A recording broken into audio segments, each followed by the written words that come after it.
Hello, ഈ ചാപ്റ്ററിൽ ഇതുവരെ നമ്മൾ ഗ്ലാസിനെ കുറിച്ചിട്ടാണ് പഠിച്ചിട്ടുള്ളത്. ഇനി നമുക്ക് പഠിക്കാനുള്ളത് പോളിമേഴ്സിനെ കുറിച്ചിട്ടാണ്. ഓക്കെ, അപ്പോൾ പോളിമറൈസേഷൻ എന്ന് പറയുന്ന ഒരു പ്രോസസ്സ് വഴിയാണ് പോളിമേഴ്സ് ഉണ്ടാകുന്നത്. പിന്നെ പോളിമേഴ്സിൻ്റെ ഘടകങ്ങളെ കുറിച്ചിട്ട് പഠിക്കാനുണ്ട്, പിന്നെ കുറച്ച് പോളിമേഴ്സിൻ്റെ എക്സാമ്പിൾസ് പഠിക്കാനുണ്ട്. ഓക്കെ, അങ്ങനെ പോളിമേഴ്സിനെ കുറിച്ചിട്ട് വളരെ ചുരുങ്ങിയ രീതിയിലാണ് പഠിക്കുന്നത്, ഭയങ്കര ഡീറ്റെയിൽ ആയിട്ടൊന്നുമല്ല, നമ്മളതിനെ പരിചയപ്പെടാൻ പോവാണ്. ഓക്കെ, അപ്പോൾ ഈ പോളിമേഴ്സിൽ നമ്മൾ ആദ്യം പഠിക്കുന്നത് പോളിമറൈസേഷൻ എന്ന് പറയുന്ന പ്രോസസ്സാണ്. എന്താണ് ഈ പോളിമറൈസേഷൻ?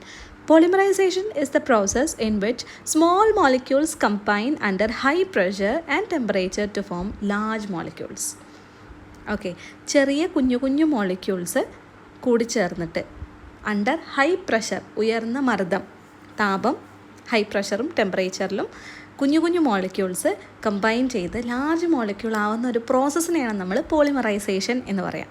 ഓക്കെ, അപ്പോൾ ഇതിലുള്ള കുഞ്ഞു മോളിക്യൂൾസ് ഇല്ലേ, സ്മോൾ മോളിക്യൂൾസിന് നമ്മൾ എന്ത് പറയും? മോണോമേഴ്സ് എന്ന് പറയും. അത് കമ്പൈൻ ചെയ്തുണ്ടാകുന്ന ലാർജ് മോളിക്യൂൾസിനെ നമ്മൾ എന്ത് പറയും? പോളിമേഴ്സ് എന്ന് പറയും. ഓക്കെ, ഇതിനെ കുറച്ചും കൂടെ നമ്മൾ സിമ്പിളായിട്ട് പറയുകയാണെങ്കിൽ, നമ്മുടെ മാല ഓർക്കില്ലടാ നമ്മൾ മുത്തുകൾ ഉപയോഗിച്ചിട്ട്, അപ്പോൾ അതിൽ ആ മാല കോർക്കുന്ന പ്രോസസ്സാണ് പോളിമറൈസേഷൻ. ഓരോ മാലിൻ്റെ മുത്തുകളെയും നമ്മൾ മോണോമേഴ്സ് എന്ന് പറയും. അപ്പോൾ ഈ മുത്തിപ്പോൾ ഒരു നൂലിലാണെങ്കിൽ നമ്മളിങ്ങനെ കെട്ടി ഓരോന്നിങ്ങനെ കോർത്തല്ലേ ഒരു വലിയ മാല ഉണ്ടാവുക. അപ്പോൾ ആ ഒരു വലിയ മാല എന്ന് പറയുന്നൊരു സംഭവം ആകുമ്പോൾ നമ്മളതിനെ പോളിമേഴ്സ് എന്ന് പറയും, പോളിമർ എന്ന് പറയും. അതിൽ ആ കുഞ്ഞു മുത്തുകൾ നമ്മൾ മോണോമർ എന്ന് പറയും. ആ മാല കോർക്കുന്ന ആ പ്രോസസ്സിനെ നമ്മൾ പോളിമറൈസേഷൻ എന്ന് പറയും.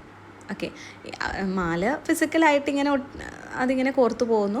ഇത് പോളിമറൈസേഷൻ എന്ന് പറയുമ്പോൾ അവിടെ കെമിക്കൽ ചേഞ്ചസ് ആണ് ഉണ്ടാവുക, അത്രയേ ഉള്ളൂ മാറ്റം. പക്ഷെ നമുക്ക് ഏറ്റവും ഈസി ആയിട്ട് പഠിക്കാനും ഓർത്ത് വെക്കാനും പറ്റുന്നത് ഈ മാല കോർക്കുന്ന ഒരു പ്രോസസ്സാണ്. ഓക്കെ, അപ്പോൾ ആദ്യമായിട്ട് നമ്മൾ ഉണ്ടാക്കിയിട്ടുള്ള പോളിമറിൻ്റെ പേരാണ് Bakelite. Bakelite is the first synthetic polymer. Hermann Schrodinger, who laid the foundation for modern polymer chemistry, is known as the father of polymer chemistry. അപ്പോൾ പോളിമർ കെമിസ്ട്രിയുടെ പിതാവ് ആരാണ്? ഹെർമൻ ഷ്രോഡിംഗറാണ്. ഇങ്ങനെ കുറേ സയൻറ്റിസ്റ്റുകളുണ്ട് അല്ലേ. നമ്മൾ കാർൽ ലിനേയസ് എന്തായിരുന്നു? ഫാദർ ഓഫ് ടാക്സോണമി ആയിരുന്നു. അതേപോലെ അങ്ങനെ ഒരുപാട് പേരുണ്ട്. അപ്പോൾ ഫാദർ ഓഫ് പോളിമർ കെമിസ്ട്രി ഇപ്പോൾ വളർന്നു വരുന്ന ഒരു വലിയൊരു മേഖലയാണ് ഈ പോളിമർ കെമിസ്ട്രി. നിങ്ങൾ ഈ കെമിസ്ട്രിയിലൊക്കെ കൂടുതൽ ഗ്രാജുവേഷനും പോസ്റ്റ് ഗ്രാജുവേഷനൊക്കെ ചെയ്യാൻ ആഗ്രഹിക്കുന്നവർക്കൊക്കെ എടുക്കാൻ പറ്റുന്ന ഒരു ഏരിയയാണ് ഈ പോളിമർ കെമിസ്ട്രി എന്ന് പറയുന്നത്. അപ്പോൾ അതിൻ്റെ പിതാവ് ആരാണ്? Hermann Schrodinger. Today, many polymers are produced, commonly known as plastics like polythene and PVC are all polymers. അപ്പോൾ പോളിമർ എന്ന് പറയുമ്പോൾ ചിലപ്പോൾ നമുക്ക് അത്ര പരിചയം ഉണ്ടാവില്ല. പക്ഷേ പ്ലാസ്റ്റിക് നമ്മുടെ ലൈഫിൽ ഇപ്പോൾ എത്രത്തോളം ഇമ്പോർട്ടൻ്റ് ആണെന്ന് ഇപ്പോൾ ഞാൻ പറയേണ്ട ആവശ്യമില്ലല്ലോ.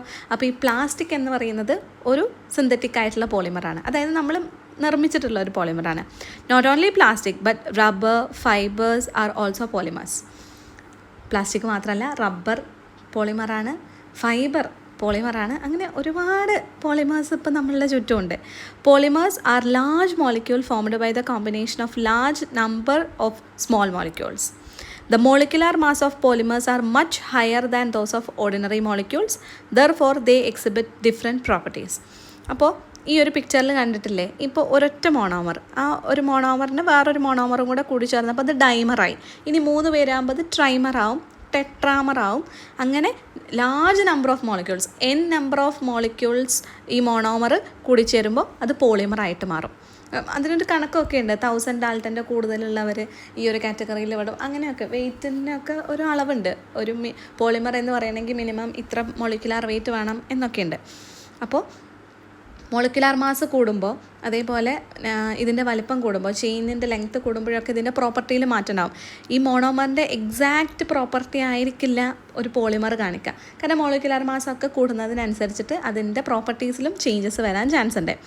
Why does the molecular mass increases when monomers participate in polymerization? Can you observe and explain that from the above picture? അപ്പോൾ എന്താണ് ഈ പിക്ചർ നോക്കിയിട്ട് എങ്ങനെയാണ് മോളിക്കുലാർ മാസ് മാറുന്നത് എന്നാണ് ചോദിച്ചിട്ടുള്ളത്. സിമ്പിളാണ്. Many small monomer molecule chemically join together to form a long chain, so length and molecular mass increases. സിമ്പിളായിട്ടുള്ളതാണ്. കാരണം ഇത് ഇവിടെ വേറെ ഒന്നുമല്ല, ഇങ്ങനെ കൂടിച്ചേരാണ്, ഒന്നിലേക്കൊന്ന് ആഡ് ചെയ്യുന്ന പ്രോസസ്സാണ്. പ്ലസ് അഡീഷൻ പ്രോസസ്സ് അല്ലേ. അപ്പോൾ അതിനനുസരിച്ചിട്ട് ലെങ്ത്തിലൊക്കെ ചേഞ്ച് വരും, മോളിക്കുലാർ മാസിലും ചേഞ്ച് വരും. Okay, plastic table, chair, etcetera can be manufacture easier than wooden one. Why? അതെ, അത് ഈസിലി അവൈലബിൾ ആണ്. ഇപ്പോൾ ഇതിൻ്റെ പോളി എത്തിലീൻ അല്ലെങ്കിൽ വിനൈൽ ക്ലോറൈഡ് ഇങ്ങനെയുള്ള മോണോമേഴ്സൊക്കെ നമുക്ക് സിമ്പിളായിട്ട് ഉണ്ടാക്കാൻ പറ്റും. അപ്പോൾ അതിനെ ജോയിൻ ചെയ്തിട്ട് പുതിയ പ്ലാസ്റ്റിക് അല്ലെങ്കിൽ പോളി എത്തിലീൻ എന്നൊക്കെ പറയുന്ന ഒരു പോളിമർ ഉണ്ടാക്കുക എന്ന് പറഞ്ഞാൽ നമ്മുടെ മരം ഒക്കെ എടുത്ത് യൂസ് ചെയ്യുന്നതിനേക്കാളും സുഖമാണ് നമുക്ക്. അവൈലബിലിറ്റി ചീപ്പായതുകൊണ്ടൊക്കെ നമുക്ക് അവൈലബിലിറ്റി കൂടുതലാണ്. നാച്ചുറൽ റിസോഴ്സസ് ആകുമ്പോൾ അതിനൊരു ഡെഡ് ലൈൻ ഉണ്ടാവും. അത് കുറേ ഉപയോഗിച്ച് അത് കഴിഞ്ഞു പോകും. പക്ഷെ നമ്മൾ സിന്തസൈസ് ചെയ്യുന്ന സംഭവം ആകുമ്പോൾ നമുക്ക് വീണ്ടും വീണ്ടും അതിനെ ഉണ്ടാക്കാൻ പറ്റും. ഓക്കെ, അപ്പോൾ ഈ ഒരു ടേബിൾ തന്നിട്ടുണ്ട്. പോളിമേഴ്സും അതിൻ്റെ ക്യാരക്ടറിസ്റ്റിക്സും യൂസും. എൻ്റെ മക്കൾ ഇത് നോട്ട് ചെയ്ത് വെക്കണേ. ഒരു 4 പോളിമറാണ് നമുക്ക് പഠിക്കാനുള്ളത്. Poly ethylene or simply polythene. ഈ പോളിത്തീൻ്റെ ക്യാരക്ടറിസ്റ്റിക്സ് എന്താണ്? ഇനേർട്ട് നേച്ചറാണ്. Use food containers, packaging. അപ്പോൾ എന്താണ് പോളിമറിൻ്റെ ഈ ഒരു പോളി എത്തിലീൻ്റെ ക്യാരക്ടറിസ്റ്റിക്സ്? ഇനേർട്ട് നേച്ചറാണ്. ഇനേർട്ട് എന്ന് പറഞ്ഞാൽ എന്താ? നിങ്ങളിതിൻ്റെ മുന്നേ ഇനേർട്ട് എന്നുള്ള ഒരു ടേം കേട്ടിട്ടുണ്ടോ? യെസ്, നമ്മുടെ പീരിയോഡിക് ടേബിളിലെ group 18 helium, neon, argon, krypton, xenon, radon എന്നൊക്കെ പറയുന്ന ആ ഒരു നോബിൾ ഗ്യാസസ്. നോബിൾ ഗ്യാസ് എന്താണ്? ഇനേർട്ട് ഗ്യാസസ് ആണ്. What does it mean? അത് പെട്ടെന്നൊന്നും കെമിക്കൽ റിയാക്ഷനിൽ പങ്കെടുക്കില്ല. കെമിക്കലി അവർ സ്റ്റേബിളാണ്, ഇനേർട്ടാണ്. അവരൊരിക്കലും പെട്ടെന്ന് പോയിട്ട് എന്ത് ചെയ്യില്ല, വേറൊരാളുമായിട്ട് റിയാക്ട് ചെയ്യില്ല. അതുകൊണ്ട് തന്നെ ഫുഡ് കണ്ടെയ്നേഴ്സും പാക്കേജിങ്ങിനൊക്കെ നമ്മൾ യൂസ് ചെയ്യും. ഇപ്പോൾ ഈ നമ്മൾ ഫുഡൊക്കെ കൊണ്ടുവന്ന ഫുഡ് കണ്ടെയ്നേഴ്സിലൊക്കെ അത് ഇനേർട്ട് അല്ലെങ്കിൽ നിങ്ങളൊന്ന് ആലോചിച്ച് നോക്കൂ. ഇപ്പോൾ നമ്മൾ അത്യാവശ്യം ചൂടുള്ള അല്ലെങ്കിൽ നമ്മൾ ഉപ്പ്, പുളി, എരിവ്, മധുരം ഇങ്ങനെയുള്ള പല ടേസ്റ്റുള്ള സംഭവങ്ങളും നമ്മൾ അതിൽ യൂസ് ചെയ്യും. ചെറിയ ആസിഡും അങ്ങനത്തെ പല സംഭവങ്ങളും ഉണ്ടാവില്ലേ നമ്മുടെ ഫുഡിൽ. അപ്പോൾ അത് ഈ ഫുഡ് കണ്ടെയ്നേഴ്സ് ഉണ്ടാക്കിയിട്ടുള്ള പ്ലാസ്റ്റിക്കുമായിട്ട് എങ്ങാനും റിയാക്ട് ചെയ്താൽ പിന്നെ എന്തിനാണ് നല്ലത്? അത് പിന്നെ ഭയങ്കര ഇഷ്യൂ അല്ലേ നമ്മുടെ ആരോഗ്യത്തിന്. അപ്പോൾ അതൊക്കെ തരണം ചെയ്യാൻ പറ്റുന്ന ആളാണ് പോളി എത്തിലീൻ. പിന്നെ poly tetrafluoro ethylene, PTFE, poly tetrafluoro ethylene. പേര് കേൾക്കുമ്പോൾ കുറച്ച് വലിയ പേരൊക്കെ ആയിട്ട് തോന്നും. പക്ഷെ നമുക്ക് എല്ലാവർക്കും അറിയാം. നമ്മുടെ എല്ലാവരുടെ അടുക്കളയിലും ഇല്ലേ നോൺ സ്റ്റിക്ക് പാത്രങ്ങൾ, ഒരു നോൺ സ്റ്റിക്ക് കോട്ടുള്ള പാത്രങ്ങൾ, അടിയിലൊന്നും പറ്റി പിടിക്കാത്ത. യെസ്, ആ non stick cook wares used at high temperature. നല്ല ഹൈ ടെമ്പറേച്ചറിൽ ഹീറ്റ് റെസിസ്റ്റൻസ് ഉള്ളവരാണ് ഈ ഒരു poly tetrafluoro ethylene polymers.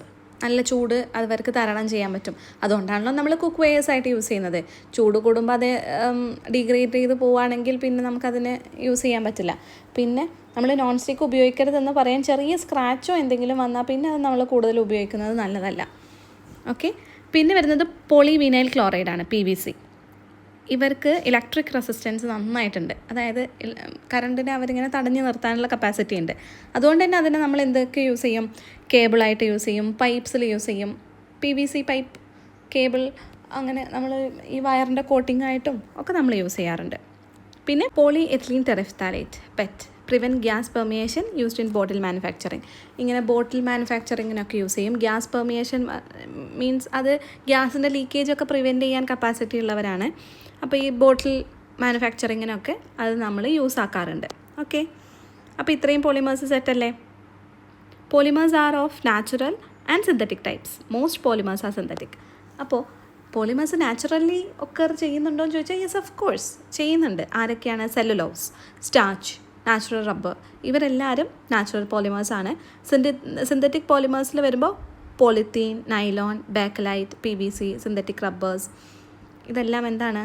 Synthetic ആയിട്ടുള്ള പോളിമറുമാണ് കേട്ടോ. ഇത് നിങ്ങളതിൻ്റെ എക്സാമ്പിൾസൊക്കെ പഠിച്ചാൽ മതി, ഡീറ്റെയിൽസ് ഒന്നും വേണ്ട. Okay, polymers can be classified based on their physical properties into plastic, rubber and fibre. അതായത് ഇവരുടെ ഫിസിക്കൽ പ്രോപ്പർട്ടി, കെമിക്കൽ അല്ല, ഫിസിക്കൽ പ്രോപ്പർട്ടീൻ്റെ ബേസിൽ നമുക്ക് ഈ പോളിമേഴ്സിനെ പ്ലാസ്റ്റിക്സ്, റബ്ബേഴ്സ് ആൻഡ് ഫൈബേഴ്സ് ഇങ്ങനെ 3ആയിട്ട് ക്ലാസിഫൈ ചെയ്യാം. ഓക്കെ, അതിൽ നമ്മൾ ഫസ്റ്റ് പഠിക്കുന്നത് പ്ലാസ്റ്റിക്കാണ്. ഈ പ്ലാസ്റ്റിക്കിനെ തന്നെ നമ്മൾ 2ആയിട്ട് വീണ്ടും ഡിവൈഡ് ചെയ്യും. തെർമോ സെറ്റിംഗ് പ്ലാസ്റ്റിക്സും തെർമോ പ്ലാസ്റ്റിക്സും. ഓക്കെ, അപ്പോൾ ഇതിൽ കണ്ടിട്ടില്ലേ കുറേ പ്ലാസ്റ്റിക് ബക്കറ്റ് ഉണ്ട്, പൈപ്പ് ഉണ്ട്, ഷീറ്റ് ഉണ്ട്, ഡോസിൻ്റെ സംഭവങ്ങളുണ്ട്. അപ്പോൾ ഈ പ്ലാസ്റ്റിക് എന്തുകൊണ്ടാണ് ഈ പ്ലാസ്റ്റിക്കിന് ഇത്രയും ഡിമാൻഡുള്ളത്? അതുപോലെ തന്നെ എന്താണ് ഈ പ്ലാസ്റ്റിക്കിൻ്റെ യുണീക്ക് പ്രോപ്പർട്ടീസ്? മറ്റുള്ളവരെക്കാൾ കൂടുതൽ നമ്മൾ പ്ലാസ്റ്റിക്കിനെ ചൂസ് ചെയ്യാൻ എന്താ കാരണം? It can be reshaped, light weight but strong, good electric insulator. Okay, ഇനി 1-2 കാര്യങ്ങളുണ്ട്. അത് മിസ് നോട്ട് ഷെയർ ചെയ്യില്ലേ? അപ്പോൾ പറഞ്ഞുതരാം കേട്ടോ. ഇതിൻ്റെ ഇടയിൽ ഇനി പറയണ്ടെന്ന് വിചാരിച്ചിട്ടാണ്. ലാസ്റ്റ് നമുക്ക് മൊത്തത്തിൽ ഇതുവരെയുള്ളതിൻ്റെ നോട്ട് നമ്മൾ നോക്കുന്ന സമയത്ത് അതിലുണ്ടാവും കേട്ടോ. പിന്നെ മക്കളത് മറക്കാതെ കാണണേ. ദെൻ അപ്പോൾ പ്ലാസ്റ്റിക്കിനെ നമുക്ക് രണ്ടായിട്ട് വീണ്ടും ഡിവൈഡ് ചെയ്യാം. തെർമോ പ്ലാസ്റ്റിക്സും തെർമോ സെറ്റിംഗ് പ്ലാസ്റ്റിക്സും ഭയങ്കര ഇമ്പോർട്ടൻ്റ് ആണ്. Very very very important. എൻ്റെ മക്കൾ ഇപ്പോൾ തന്നെ സ്റ്റാർ ഇട്ട് വെച്ചോ. Very important. Okay, thermo plastics and thermoplastic products.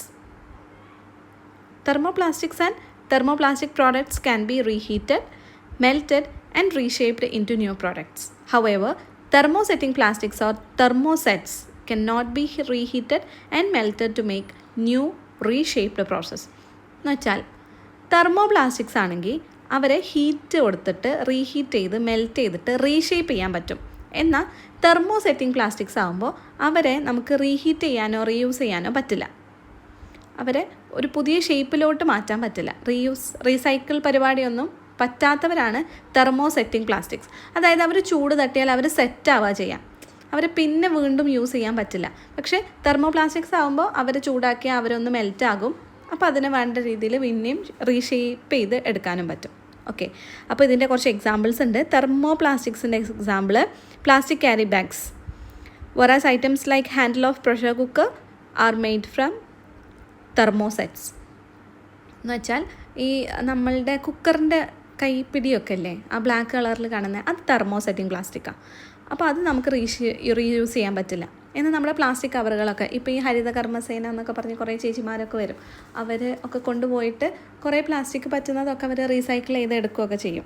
Okay, അങ്ങനെ റീസൈക്കിൾ ചെയ്യാൻ പറ്റുന്നവരാണ് ആര്? Thermoplastics. Are most of the object we use daily natural or synthetic? ആലോചിച്ചോ, നമ്മളിപ്പോൾ അധികം യൂസ് ചെയ്യുന്നത്, ഇപ്പോൾ നിങ്ങളൊന്ന് ചുറ്റും കണ്ണോടിച്ചാൽ തന്നെ അറിയാം എത്ര പോളിമേഴ്സ് നമ്മുടെ ചുറ്റുമുണ്ട്, അതിൽ തന്നെ എത്ര പ്ലാസ്റ്റിക്സ് ഉണ്ട്. ഇതൊക്കെ നാച്ചുറലാണോ സിന്തറ്റിക് ആണോ? പ്ലാസ്റ്റിക് എന്ന് മാത്രമല്ല, അതിൽ നമ്മളുടെ ചുറ്റുമുള്ള നമ്മൾ അധികമായിട്ട് യൂസ് ചെയ്യുന്ന സംഭവങ്ങളെല്ലാം നാച്ചുറലാണോ അത് സിന്തറ്റിക് ആണോ? ഏതാ കൂടുതലുണ്ടാവുക? സിന്തറ്റിക് തന്നെ ആയിരിക്കും ഇപ്പോഴത്തെ ഒരു സിനാരിയോ വെച്ചിട്ട് അല്ലേ. How can we identify different type of plastics? ഇനി പ്ലാസ്റ്റിക്കിൻ്റെ ഡിഫറെൻറ്റ് ടൈപ്പ് ഉണ്ട്. തെർമോസെറ്റിങ്ങും തെർമോപ്ലാസ്റ്റിക്സും അല്ലാതെ തന്നെ പല ടൈപ്പ് ഓഫ് പ്ലാസ്റ്റിക്സ് ഉണ്ട്. ഇത് നമുക്ക് മനസ്സിലാക്കാൻ നമ്മൾ ഈ ബോട്ടിലൊക്കെ വാങ്ങുമ്പോൾ നിങ്ങൾ ശ്രദ്ധിച്ചിട്ടുണ്ടോ, അതിൻ്റെ ഇങ്ങനെ ഓരോ ഈ ഫിഗർ 15.8 കൊടുത്തിട്ടില്ലേ, ഇതേപോലെ ഓരോന്നും അവിടെ ഉണ്ടാവും ഏതൊരു പ്ലാസ്റ്റിക് കണ്ടെയ്നേഴ്സിലും. എൻ്റെ മക്കൾ ശ്രദ്ധിച്ച് നോക്കണു. ഈ 7up അങ്ങനത്തെ കുപ്പികളൊക്കെ ഇല്ലേ, അതിലൊക്കെ നമുക്ക് കാണാം. ഓക്കെ, അപ്പോൾ ഫസ്റ്റ് വന്നിട്ടുള്ളത് പെറ്റാണ്, പോളി എത്തിലീൻ ടെറിഫ്താലേറ്റ്. അത് നേരെ ഇവിടെ ഈ ടേബിൾ എഴുതി കൊടുക്കും വേണം കേട്ടോ. ഇവിടെ കാണുന്നതിന് ഈ അബ്രീവിയേഷൻസ് ഒന്ന് എഴുതി കൊടുത്താൽ മതി. PET, poly ethylene terephthalate. രണ്ടാമത്തത് HDPE, ഇവിടെ നമ്മൾ HDPE എന്ന് എഴുതാം, high density poly ethylene. PVC, poly vinyl chloride. നാലാമത് LDPE, low density poly ethylene. 5 PP, poly propylene. 6 PS, polystyrene. 7 others. Resin identification codes എന്നൊക്കെ ഇതിനെ പറയാം കേട്ടോ. 1 to 7 ഒരു ട്രയാങ്കിളിൻ്റെ ഉള്ളിൽ 1 മുതൽ 7 വരെ നമ്മൾ എഴുതും. യൂസേജ് ഐക്കണും അതിലുണ്ടാവാറുണ്ട്. ഓക്കെ, അപ്പോൾ ഇത് ഒരു ചേസിങ് ആരോ ആണല്ലേ, ഒരു ട്രയാങ്കിൾ ചേസിങ് ആരോസ്. ഒരു ആരോ മറ്റേ ആളെങ്ങനെ ചേസ് ചെയ്യുന്ന പോലെയുള്ള ഒരു ആരോ ആണ് ഇതിൽ കാണുന്നത്. ഇത് റീസൈക്കിൾ ചെയ്യാൻ പറ്റുമോ? അതിനേക്കാൾ കൂടുതൽ ഇത് ഏത് ടൈപ്പ് ഓഫ് പ്ലാസ്റ്റിക് കൊണ്ട് ഉണ്ടാക്കിയതാണ് എന്നാണ് കേട്ടോ കൂടുതലും. ഇപ്പോൾ ഇതിൽ 1ാം നമ്പറാണ്, അപ്പോൾ ഇത് റീസൈക്കിൾ ചെയ്യാം അങ്ങനെ. Does not guarantee an item is recyclable but it only specify the chemical resin. ഏതാണ് അതിൽ യൂസ് ചെയ്തിട്ടുള്ള പ്ലാസ്റ്റിക്, അതാണ് അവിടെ കൂടുതലായിട്ടും ഇൻഡിക്കേറ്റ് ചെയ്യുന്നത്. അപ്പോൾ ഈ ടേബിളും നിങ്ങളൊന്ന് കംപ്ലീറ്റ് ചെയ്ത് കൊടുക്കണം. 1 PET, poly ethylene terephthalate, high density poly ethylene, polyvinyl chloride, low density poly ethylene, polypropylene, polystyrene, other. Okay, അപ്പോൾ ഇതൊക്കെയാണ് different type of plastics simple. ഇനി ഒരുപാട് ഗുണമുണ്ടെന്ന് നമ്മൾ പഠിച്ചു. ഗുണം മാത്രമേ ഉള്ളൂ ഈ മെറ്റീരിയൽ കെമിസ്ട്രി. മെറ്റീരിയൽ കെമിസ്ട്രി എന്ന് പറഞ്ഞാൽ നമ്മളുടെ മനുഷ്യന് യൂസ്ഫുള്ളായിട്ടുള്ള പ്രോഡക്റ്റ്സ് ഉണ്ടാക്കുന്ന ആൾക്കാരാണല്ലോ, ആ ഒരു ഏരിയ ആണല്ലോ മെറ്റീരിയൽ കെമിസ്ട്രി. അപ്പോൾ ഇതുകൊണ്ട് ദോഷമുണ്ടോ? ഓഫ് കോഴ്സ്, ഏതൊരു സംഭവത്തിനും ഒരു നാണയത്തിന് 2 വശമുണ്ടെന്ന് പറയുന്ന പോലെ എല്ലാ വസ്തുക്കൾക്കും ഗുണവും ദോഷവും ഉണ്ടാവും. അപ്പോൾ പ്ലാസ്റ്റിക് പൊല്യൂഷൻ നമ്മൾ ഇന്ന് നേരിട്ടുകൊണ്ടിരിക്കുന്ന ഏറ്റവും വലിയൊരു പ്രശ്നമാണ് ഈ പ്ലാസ്റ്റിക് പൊല്യൂഷൻ. എന്താ plastic pollution? Plastic is something unavoidable due to its diverse benefits. However, due to uncontrolled use, plastic and plastic products accumulate in various places, causing water and soil pollution. As a result, the natural chemical composition of soil, air, and water is altered. It affects the growth of plants and organisms living in the soil. The picture shows an example of plastic pollution. അതെ, നമ്മളിപ്പോൾ ബീച്ചിൽ പോയാലും എവിടെ പോയാലും നമ്മൾ road സൈഡിലൊക്കെ നമ്മൾ പറയും പ്ലാസ്റ്റിക് ഇങ്ങനെ വലിച്ചെറിയരുത്. എന്നാലും ഉണ്ടാവില്ലേ നല്ല അത്യാവശ്യം ക്രൗഡഡ് ആയിട്ടുള്ള പ്ലേസിലൊക്കെ നമുക്ക് പോയാൽ കാണാം ഇങ്ങനെ പ്ലാസ്റ്റിക് വലിച്ചു വാരിയിടുന്നത്. ഇത് വേറെ ഏത് ജീവികളും അല്ല, മനുഷ്യന്മാർ മാത്രം ചെയ്യുന്നൊരു പ്രവൃത്തിയാണ്. നമ്മളുടെ യൂസ് ഈസി ആക്കാൻ വേണ്ടിയിട്ടാണ്, നമ്മളുടെ ലൈഫ് സ്റ്റൈല് ബെറ്റർ ആക്കാൻ വേണ്ടിയിട്ടാണ് ഇങ്ങനത്തെ ഓരോ സാധനങ്ങൾ കണ്ടുപിടിക്കുന്നതും യൂസ് ചെയ്യുന്നതും. പക്ഷെ അത് നമ്മളുടെ ഭൂമിക്ക് തന്നെ, നമ്മളുടെ നിൽക്കുന്ന കൊമ്പ് വെട്ടുക എന്നൊക്കെ പറയില്ലേ, നമ്മളുടെ ഭൂമിക്ക് തന്നെ അതൊരു പ്രശ്നമാക്കുന്ന രീതിയിലാണ് ഇപ്പോഴത്തെ നമ്മളുടെ യൂസ്. അപ്പോൾ ഇതിന് നമുക്ക് എന്ത് ചെയ്യാൻ പറ്റും? നമ്മൾ വളരുന്ന തലമുറ, നിങ്ങളൊക്കെ ഓരോരുത്തരും ശ്രദ്ധിക്കുക. ഞാൻ കാരണം ഇവിടെ ഒരു പ്രശ്നം ഉണ്ടാവരുത്, ഒരു മലിനീകരണത്തിന് ഞാനൊരു റീസൺ ആവരുത് എന്നുള്ള ഒരു ചിന്ത വന്നാൽ മതി. ഓക്കെ, ഇപ്പോൾ നമ്മളെ വീട്ടിൽ അങ്ങനെ റൂമിലൊക്കെ എവിടെയെങ്കിലുമൊക്കെ വലിച്ചു വാരിയിടുമോ? ഇല്ലല്ലോ, നമ്മൾ വേസ്റ്റ് ബാസ്ക്കറ്റിലിടും. ഇപ്പോൾ ഈ ഹരിതകർമ്മ സേനയൊക്കെ ഉള്ളതുകൊണ്ട് നമ്മളെപ്പോഴും ഒരു ചാക്കോ കവറോ വെച്ചിട്ടുണ്ടാവില്ലേ നമ്മൾ അടുക്കളേൻ്റെ ഭാഗത്തൊക്കെ, അതിൽ കൊണ്ടിട്ടല്ലേ നമ്മളെല്ലാ പ്ലാസ്റ്റിക് കവേഴ്സും ഇടുക, അങ്ങനെ ഇടണം. അപ്പോൾ അതേപോലെ നമ്മൾ പുറത്ത് പോകുമ്പോഴൊക്കെ അങ്ങനെ ചെയ്യാൻ നിങ്ങൾ ശ്രമിക്കുക. ഇതെന്താ പ്രശ്നം എന്ന് വെച്ചാൽ ഈ പ്ലാസ്റ്റിക്കൊക്കെ 1000-ഓളം വർഷം ഇങ്ങനെ ഈ മണ്ണിൽ അങ്ങനെ കിടക്കും. അപ്പോൾ അതിലുള്ള ജീവികൾക്കും അവരുടെ മണ്ണിൻ്റെ ഘടനക്കൊക്കെ ഭയങ്കര പ്രശ്നമാണ്. അതുകൊണ്ടാണ് നമ്മളിങ്ങനെ പ്ലാസ്റ്റിക് വലിച്ചെറിയല്ലേ എന്ന് വീണ്ടും വീണ്ടും പറയുന്നത്. ഓക്കെ, ഇതങ്ങനെ മണ്ണിൽ ലയിച്ചു പോവില്ല. ഇപ്പം നമ്മൾ പച്ചക്കറി വേസ്റ്റും അങ്ങനത്തെ വേസ്റ്റ് ജൈവമാലിന്യങ്ങളൊക്കെ ഇട്ടാൽ നമുക്ക് കുഴപ്പമില്ല. ഒരു മാസം കഴിഞ്ഞ് നമ്മളവിടെ വന്ന് നോക്കിയാൽ ആ മണ്ണിൻ്റെ ഫലഭൂയിഷ്ഠത വർദ്ധിച്ചിട്ടേ ഉണ്ടാവുള്ളൂ. അത് മണ്ണിൽ ലയിച്ചു പോയിട്ടുണ്ടാകും. പക്ഷേ പ്ലാസ്റ്റിക്കൊക്കെ നിങ്ങൾ എത്ര വർഷം കഴിഞ്ഞാലും അതവിടെ അങ്ങനെ അങ്ങനെ കുമിഞ്ഞുകൂടി കിടക്കും. അതാണ് അവിടെയുള്ളൊരു പ്രശ്നം. Is there A similar situation in your surrounding as well? How can this B resolved? നമുക്ക് എന്ത് ചെയ്യാൻ പറ്റും? എന്തെങ്കിലും ഒരു വഴി നമ്മൾ കാണണമല്ലോ. അപ്പോൾ to reduce plastic pollution the 4R approach is often recommended. എന്താണ് 4R അപ്രോച്ച്? 4 Rകൾ. ഏതൊക്കെയാണ് 4 Rകൾ? Refuse, reduce, reuse, recycle. ഇതാണ് 4 Rകൾ. റെഫ്യൂസ് എന്ന് പറഞ്ഞാൽ avoid giving or accepting plastic products. Reduce means minimise the use of plastic products. Reuse plastic products. Recycle, convert plastic products into new items through suitable physical and chemical process. Okay, അപ്പോൾ അത് നിങ്ങൾ പഠിച്ചു വെക്കുക കേട്ടോ. Can plastic pollution be completely avoided using 4R method alone? Shouldn't the production and distribution of single-use disposable products also be regulated? Are the existing law sufficient for that? Analyze the given newspaper report, collect more information and conduct a debate on the topic. Plastic, friend or foe? Throw ചെയ്യുക. Use and throw method നമ്മൾ ഒഴിവാക്കണം. അത് നമുക്ക് ചെയ്യാൻ പറ്റും. അതായത് ഈ ഒരൊറ്റ യൂസ്, സിംഗിൾ യൂസ് ഉള്ള പ്ലാസ്റ്റിക്കുകളൊക്കെ, ഈ പ്ലാസ്റ്റിക് കണ്ടെയ്നേഴ്സൊക്കെ ഇല്ലേ നമ്മൾ ഫുഡ് വാങ്ങിക്കൊണ്ട് വരുന്ന സംഭവങ്ങളൊക്കെ, അതൊന്നും നമ്മൾ എന്ത് ചെയ്യരുത്, അതൊക്കെ ഒറ്റ യൂസിനുള്ളതാണ്. അങ്ങനത്തത് കുറക്കുക. വീണ്ടും റീയൂസബിൾ ആയിട്ടുള്ള ബോട്ടിൽസ്, അങ്ങനത്തെ കാര്യങ്ങളൊക്കെ നമ്മൾ കുറച്ചും കൂടെ ഉപയോഗം കൂട്ടുക. അങ്ങനെയൊക്കെ നമുക്ക് ചെയ്യാൻ പറ്റും. ഓക്കെ, അപ്പോൾ നിങ്ങൾ ഇതിൽ ഡിബേറ്റൊക്കെ നടത്താൻ, ഇത് നിങ്ങൾക്ക് നിങ്ങളുടെ ക്ലാസ് റൂമിൽ ചെയ്യാൻ പറ്റുന്ന കാര്യമാണ് കേട്ടോ. ഇനി നമുക്ക് നോക്കാനുള്ള ടോപ്പിക് വൈസ് നമ്മളുടെ നെക്സ്റ്റ് പോളിമറാണ് rubbers. Polymer are classified based on their physical property into fibers, plastics and rubbers. പ്ലാസ്റ്റിക്സിന് ഇപ്പം നമ്മൾ പറഞ്ഞു. ഇനി നമുക്ക് പറയാനുള്ള rubber. Natural rubber is an elastic natural polymer. Elastic എന്ന് പറഞ്ഞാൽ എന്താ? റബ്ബർ ബാൻഡൊക്കെ നിങ്ങൾക്ക് വലിച്ചാൽ അത് നീണ്ടുകൊണ്ടേ നിൽക്കുമോ? ഇല്ല, അത് തിരിച്ചതിൻ്റെ ഷേപ്പിലോട്ട് തന്നെ വരില്ലേ? ഓക്കെ, ഇലാസ്തികതയുള്ളവരാണ് elastic. Yes, natural rubber is an elastic natural polymer. Natural rubber is obtained from the latex collected from the rubber tree. Rubber പാലിൽ നിന്നാണല്ലോ നമ്മൾ റബ്ബർ ഉണ്ടാക്കുന്നത്. When the demand increased, natural rubber alone was not sufficient to meet it. This led to the production of synthetic rubber. Moreover, synthetic rubber shows less wear and tear compared to natural rubber, That is why synthetic rubbers are used in the manufacture of tire. Rubber ഇപ്പോൾ നമ്മൾ ഒരുപാട് കാര്യത്തിൽ rubber use ചെയ്യുന്നുണ്ട്. എല്ലാം നമ്മൾ ഈ rubber മരത്തിൽ നിന്ന് റബ്ബർ പാലിൽ നിന്ന് എടുത്തിട്ടുള്ള റബ്ബറല്ല. കാരണം അതിൻ്റെ അവൈലബിലിറ്റി വളരെ കുറവാണ്. അപ്പോൾ നമ്മൾ കുറച്ച് അവൈലബിലിറ്റി കുറവാണ്, ഡ്യൂറബിലിറ്റി കുറവാണ്. അപ്പോൾ നമ്മൾ എന്ത് ചെയ്തു, കുറച്ചും കൂടെ മോർ ഡ്യൂറബിളായിട്ടുള്ള വെയർ ആൻഡ് ടിയർ, കീറാത്തതും പൊട്ടാത്തതും ഒക്കെ നല്ല ഉറപ്പുകളുള്ള എന്നാൽ ഇലാസ്തികതയുള്ള പോളിമറിനെ നമ്മൾ ഉണ്ടാക്കി, സിന്തറ്റിക് റബ്ബർ ഉണ്ടാക്കി. ഇപ്പോൾ ബലൂൺസ് അങ്ങനെയൊക്കെ നമ്മൾ റബ്ബർ യൂസ് ചെയ്യുന്നത് അധികവും സിന്തറ്റിക്കാണ്.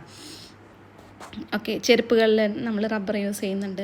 അങ്ങനെ സിന്തറ്റിക് റബ്ബർ നമ്മൾ യൂസ് ചെയ്യാൻ തുടങ്ങി.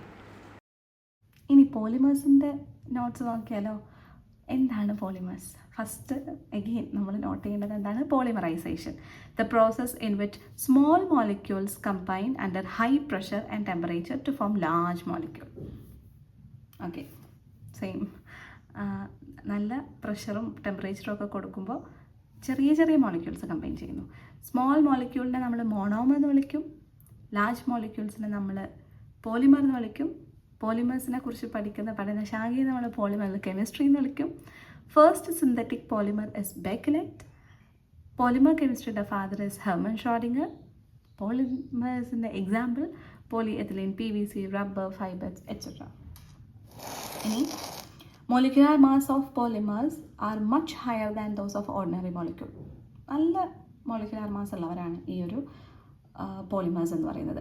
Molecular mass increases during polymerisation because many small monomer molecule chemically join together to form a long chain polymer. അതാണ് കുഞ്ഞിപ്പം മാല കോർക്കുന്നില്ലേ, ഞാൻ ഒരുപാട് പ്രാവശ്യം ആ എക്സാമ്പിൾ പറയുന്നു.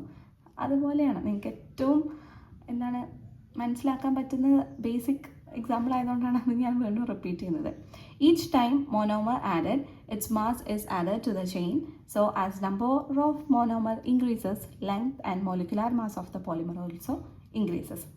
Polymer can be classified into plastics, rubber and fibres. അപ്പോൾ പോളിമേഴ്സിനെ നമുക്ക് 3ആയിട്ട് ക്ലാസിഫൈ ചെയ്യാം. First one plastics, very important one. Why is there high demand for plastic material? എന്തിനാണ് പ്ലാസ്റ്റിക് മെറ്റീരിയലിന് എത്ര ഡിമാൻഡ്? ലൈറ്റ് ഇൻ വെയ്റ്റ്, വളരെ വെയിറ്റ് കുറവാണ്. Light in weight, strong and durable, ഒരുപാട് കാലം നിലനിൽക്കും. Cheap to produce. ഇപ്പോൾ നമ്മൾ വുഡ് ഐറ്റംസ് ഒക്കെ ആണെങ്കിൽ ചെതൽ പിടിക്കുന്ന പ്രശ്നമുണ്ട്, പ്ലാസ്റ്റിക്കിന് അതുണ്ടോ? ഇല്ല, നോ പ്രോബ്ലം, ഡ്യൂറബിൾ ആണ്. Cheap to produce, water resistant, do not rust or corrode easily. ഈ മെറ്റൽ ഐറ്റംസ് ആണെങ്കിൽ അത് റസ്റ്റ് ചെയ്യും, കൊറോഡ് ചെയ്യും, ആ പ്രശ്നം ആർക്കില്ല, പ്ലാസ്റ്റിക്സിനില്ല. Unique properties of plastic that natural materials do not have. പ്ലാസ്റ്റിക്കിൻ്റെ ഒരു യുണീക്കായിട്ടുള്ള പ്രോപ്പർട്ടീസ് ഏതൊക്കെയാണ്? Can be reshaped, light weight but strong, good electrical insulator, resistant to chemicals, can be transparent or coloured. നമുക്ക് വേണമെങ്കിൽ കളേർഡ് ആയിട്ടും ആക്കാം, ട്രാൻസ്പാരൻ്റ് ആയിട്ടുള്ള പ്ലാസ്റ്റിക്സും ഇല്ലേ? Yes. Okay, then important one, difference between thermoplastics and thermosetting plastic. എന്താണ് thermoplastic? Can be reheated, moulded and reshaped into new products. Plastic carry bags അതിൻ്റെ ഒരു എക്സാമ്പിളാണ്. നമുക്ക് വീണ്ടും ചൂടാക്കാം, മെൽറ്റ് ചെയ്യാം, റീഷേപ്പ് ചെയ്യാം. അതാണ് ക്യാരി ബാഗൊക്കെ കൊണ്ടുപോയാൽ അവരെന്ത് ചെയ്യും, അത് ഒന്നും കൂടെ യൂസ് ചെയ്യും, റീയൂസ് ചെയ്യും. Okay, but thermosetting plastic or thermosets, അതിൽ തന്നെയുണ്ട് അതിൻ്റെ പേര്, സെറ്റിംഗ് ആവുന്നത്. It can not be reheated and melted to make new reshaped products. നമ്മുടെ പ്രഷർ കുക്കറിൻ്റെ ഹാൻഡിലൊക്കെ കണ്ടിട്ടില്ലേ, അതൊക്കെ തെർമോസെറ്റിംഗ് പ്ലാസ്റ്റിക്സ് ആണ്. അതെന്ത് ചെയ്യാൻ പറ്റില്ല, നമുക്ക് വീണ്ടും ഉപയോഗിക്കാൻ പറ്റില്ല. അത് വീണ്ടും ചൂടാക്കിയാൽ, റീഹീറ്റ് ചെയ്താൽ അത് വേറൊരു സബ്സ്റ്റൻസ് ആയിട്ടാണ് മാറുക. അല്ലാതെ നമ്മുടെ നോർമൽ പ്ലാസ്റ്റിക് പ്രോപ്പർട്ടി അത് കാണിക്കില്ല. ഓക്കെ, ഇനി നമ്മൾ കാണുന്ന നോർമൽ ആയിട്ടുള്ള കുറച്ച് കോമൺ പോളിമേഴ്സ് ആണ്. ഒന്ന് പോളിഎഥിലീൻ. എന്തിനാണ് നമ്മൾ പോളിഎഥിലീൻ യൂസ് ചെയ്യുന്നത്? Inert in nature, used as a food containers for package. Polytetrafluoroethylene, heat resistant, cookwares used in high temperature, non-stick. Polyvinyl chloride, PVC, electrical resistance, used in cables and pipes. Polyethylene terephthalate, prevent gas permeation, used in bottle manufacturing. Plastic recycling codes ഉണ്ട്. Plastic item often carry symbols code to help identify the type of plastic. നിങ്ങളുടെ ബോട്ടിലിൻ്റെയോ ഇപ്പോൾ നമ്മുടെ Pepsi അങ്ങനത്തെ കുപ്പിയൊക്കെ ഇല്ലേ, അങ്ങനത്തെ കുപ്പികൾ അങ്ങനെയൊക്കെ നമ്മൾ നോക്കുന്ന സമയത്ത് അതിൻ്റെ ബാക്കിലൊക്കെ ഒന്ന് എവിടെയെങ്കിലും ഒരു പോർഷനിൽ അവിടെ ഒരു ബ്രാക്കറ്റിൽ നമ്പേഴ്സ് എഴുതിയിട്ടുണ്ടാവും, കോഡ്സ്. നമുക്ക് എത്ര പ്രാവശ്യം യൂസ് ചെയ്യാം അങ്ങനെയൊക്കെ സിമ്പിൾ അല്ലെങ്കിൽ കോഡ് കൊടുക്കുന്നത് അതിനാണ്. പ്ലാസ്റ്റിക്കിൻ്റെ ടൈപ്പ് മനസ്സിലാക്കാൻ. ഇപ്പോൾ ചിലത് പറയില്ല 1 ടൈം യൂസാണ്, അത് പിന്നെ യൂസ് ചെയ്യാൻ പാടില്ല എന്നൊക്കെ പറയും. ചില പ്ലാസ്റ്റിക്സ് നമുക്ക് വീണ്ടും റീയൂസ് ചെയ്യാൻ പറ്റുന്ന ടൈപ്പ് ഓഫ് പ്ലാസ്റ്റിക്സ് ആയിരിക്കും. അതായത് ഫുഡ് കണ്ടെയ്നേഴ്സൊക്കെ നമുക്ക് വീണ്ടും അതിൽ ഫുഡ് ഇട്ട് കൊടുക്കാം, അതിലൊന്നും കുഴപ്പമില്ല. അപ്പോൾ ഓരോ കോഡുകളുണ്ട്. ഒന്നെന്നാണെങ്കിൽ അത് പെറ്റാണ്. Okay, HDPE, PVC, LDPE, PP, PS, 7 other. Okay, നമ്മുടെ ടെക്സ്റ്റിലുള്ള സെയിം കാര്യമാണ്. പിന്നെ plastic pollution, very important. Due to the uncontrolled use of plastics, they accumulate and cause water and soil pollution. Plastic എത്രത്തോളം നമുക്ക് ഇമ്പോർട്ടൻ്റ് ആണെങ്കിൽ പോലും പ്ലാസ്റ്റിക് നമുക്ക് ഒരുപാട് എൻവയോൺമെൻറ്റൽ പൊല്യൂഷൻ ക്രിയേറ്റ് ചെയ്യുന്നുണ്ട്. This alters the nature chemical composition of soil, air and water, affecting the growth of plants and organisms. ഈ plastic മണ്ണിൽ ലയിച്ച് പോവുകയില്ല, അത് അവിടെ വർഷങ്ങളോളം കിടക്കും. അപ്പോൾ അത് മണ്ണിൻ്റെ ഫലഭൂയിഷ്ഠതയ്ക്കൊക്കെ ഒക്കെ പ്രശ്നം ഉണ്ടാക്കും. അപ്പോൾ അതിന് നമുക്ക് എന്ത് ചെയ്യാൻ പറ്റും? 4R approach to reduce plastic pollution. Plastic pollution കുറക്കണമെങ്കിൽ നമുക്ക് ഒരു 4R അപ്രോച്ച് ഉണ്ട്. ഏതൊക്കെയാണ് 4Rകൾ? Reuse, reduce, refuse, recycle. Refuse means what? Refuse avoid giving or accepting plastic products. ഇപ്പോൾ ഒരുപാട് കടകളിലൊക്കെ നമുക്ക് ക്യാരി ബാഗ്സൊക്കെ, പേപ്പർ ക്യാരി ബാഗ്സൊക്കെ നമുക്ക് കിട്ടാറുണ്ട്. അപ്പോൾ എന്താണ്, നമ്മളിങ്ങനെ ഓരോ സാധനത്തിന് പോകുമ്പോഴും ഓരോ കവറുകൾ അങ്ങനെയൊന്നും വാങ്ങാതെ എല്ലാം കൂടെ ഒന്നിലിടുക, അല്ലെങ്കിൽ നമ്മൾ വീട്ടിൽ നിന്ന് വീണ്ടും കൊണ്ടുപോവുക, അങ്ങനെ ഒരു ക്യാരി ബാഗൊക്കെ നമ്മൾ യൂസ് ചെയ്യാം. ബോക്സോ അങ്ങനത്തെ കാര്യങ്ങളൊക്കെ നമുക്ക് യൂസ് ചെയ്യാൻ പറ്റും. എന്തായാലും കാറിൽ അങ്ങനെ വണ്ടിയിലൊക്കെ നമ്മൾ വരികയാണെങ്കിൽ നമുക്ക് കുറച്ചും കൂടെ അത് കൺവീനിയൻറ്റും ആവും. അങ്ങനെയൊക്കെ നമ്മൾ പ്ലാസ്റ്റിക്കിൻ്റെ യൂസേജ് മാക്സിമം കുറക്കുക. റെഫ്യൂസ്, നമ്മൾ ഉപയോഗിക്കാതിരിക്കുക. Refuse avoid giving or accepting plastic products. Reduce minimise the use. Reuse the products. Recycle convert into new items. പക്ഷേ ഈ റീസൈക്കിൾ ചെയ്യണമെങ്കിൽ ഏത് ടൈപ്പ് ഓഫ് പ്ലാസ്റ്റിക്സേ പറ്റുള്ളൂ? Thermosetting or thermal plastics. ആലോചിച്ച് നോക്കൂ കേട്ടോ. പിന്നെ വരുന്ന പോളിമറിൽ നമുക്ക് പഠിക്കാനുള്ളത് റബ്ബേഴ്സാണ്. നാച്ചുറൽ റബ്ബർ ഉണ്ട്. an elastic natural polymer obtained from the latex of rubber tree. Rubber പാല് കണ്ടിട്ടില്ലേ? ആ റബ്ബർ പാലിൽ നിന്ന് ഇങ്ങനെ നമ്മൾ ഷീറ്റൊക്കെ അടിച്ചുണ്ടാക്കുന്ന സംഭവമാണ് നാച്ചുറൽ റബ്ബർ. സിന്തറ്റിക് റബ്ബർ എന്ന് പറഞ്ഞാലോ? Less wear and tear compare to natural rubber, making it suitable for manufacturing tyres. ഇപ്പോൾ സിന്തറ്റിക് റബ്ബർ എന്നുള്ള പേര് നമ്മൾ എവിടെ കേട്ടു? ടയർ ഉണ്ടാക്കിയത് സിന്തറ്റിക് റബ്ബർ ഉണ്ടാകും, ബലൂൺസ് ഉണ്ടാക്കിയത് സിന്തറ്റിക് റബ്ബർ ഉണ്ടാകും. ഇതൊക്കെ പെട്ടെന്ന് പൊട്ടാനും കീറാനൊന്നും ചാൻസ് ഇല്ലാത്തതാണ്. ടയറൊക്കെ അത്രയും ബലം വേണ്ടതല്ലേ? കാറിൻ്റെ ലോറിയുടെ ഒക്കെ ടയർ പെട്ടെന്ന് പൊട്ടിപ്പോകുന്ന ടൈപ്പായാൽ നമുക്കതുകൊണ്ട് പറ്റുമോ? ഇല്ല. അത് അത്രയും സ്പീഡിൽ അത്രയും ചൂടൊക്കെ റെസിസ്റ്റ് ചെയ്യണം. കാരണം റോഡിൽ ഓടുന്ന സമയത്ത് നല്ല സ്പീഡിൽ ഇറങ്ങുമ്പോൾ ടയർ ചൂടാവുകയൊക്കെ ചെയ്യും. അപ്പോൾ അതിനൊക്കെ റെസിസ്റ്റ് ചെയ്യാനുള്ള ഒരു കപ്പാസിറ്റി ഉള്ള ആളായിരിക്കണം നമ്മുടെ ടയർ ഉണ്ടാക്കുന്ന മെറ്റീരിയൽ. സോ അതിന് നമ്മൾ സിന്തറ്റിക് റബ്ബറാണ് യൂസ് ചെയ്യുക. നാച്ചുറൽ റബ്ബറിനേക്കാളും ഒരുപാട് ഗുണങ്ങളുള്ള ആളാണ് സിന്തറ്റിക് റബ്ബർ.